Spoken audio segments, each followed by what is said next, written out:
What's going on, everybody? Mike Palladino here at Evolution Grappling Academy, and today we're going to go over some of the finer details of pressure passing 101.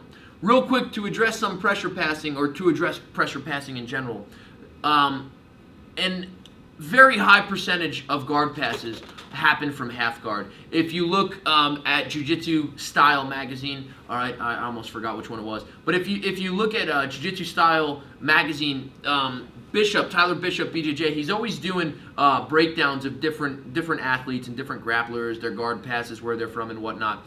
And the majority of the time, probably about 90% of guard passes happen from half guard at a very high level.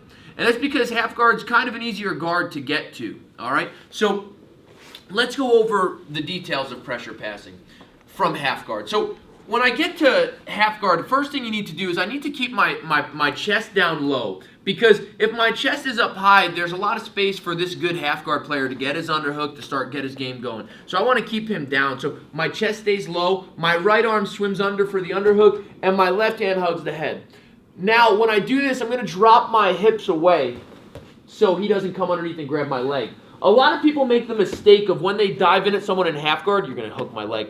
When they dive in at someone in half guard, they do this and they get rolled over, okay? And the reason that's happening to you is because when you're bringing your shoulder pressure forward, you're also bringing your knee forward. That's something we want to try to avoid. So the way we're going to avoid that, I call it stomping on the gas, okay? I got my underhook, I got my crossface, and now my left leg's going to shoot back like I'm jamming on the brake more so than the gas, right? Boom, just like this, and my hips are dropped down low.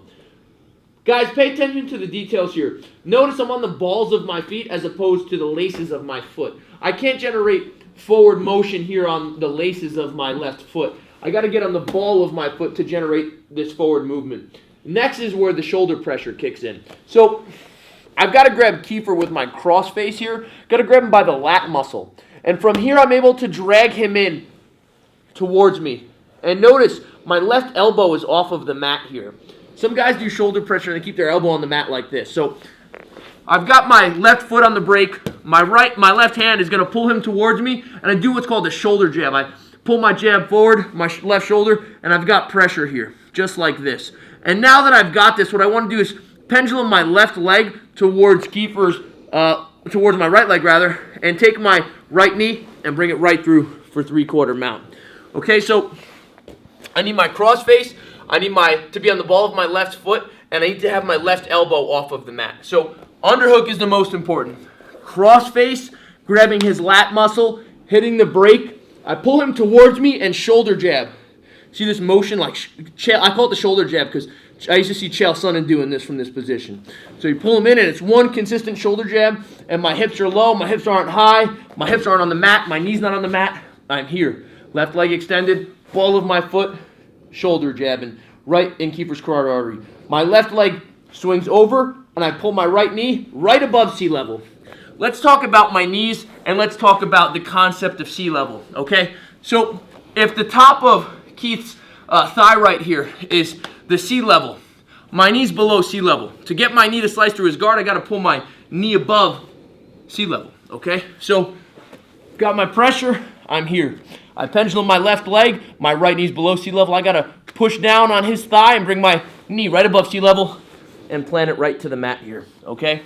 Another thing that I want to go over is watch my left leg here, okay? My left leg, a lot of guys make this mistake. They pull this guy in, they come here and they put this left knee underneath Keith's butt here, and this causes a bounce, and you have no base, okay? So make sure that your left leg stays out, because this left leg is what's keeping you with good base and good posture, okay? If this left knee comes in over here, you have nothing blocking you from going that way. So pay attention to that when you're passing guard. You might be doing that. Shoulder pressure, elbows off the mat. I'm on the ball of my left foot. My knee's below sea level. My knee's below sea level. I'm going to swing my left leg over. I'm going to push his knee down, get my right knee above sea level, and come right here in the 3/4 mount. Now from 3/4 mount, he's pinching my knee tight, doesn't want me to pass, so I'm going to keep my head to the mat. I'm going to use the instep of my left foot and pull my right foot out to mount. I can also come here, bring my knee up to start the knee cut to the inside. Switch to my double unders, keep my head low, and push my foot out into side control. Okay? One more time. First things first, chest down, underhook, cross face. Get on the ball of your left foot. I've got my left elbow on the mat. I need to pull him in, get my shoulder jab going. Pendulum my left leg, right knee comes above sea level, keep my head pinned down. Underhook, instep of my left foot, pulls my knee out. And that's going to be the details of pressure passing 101.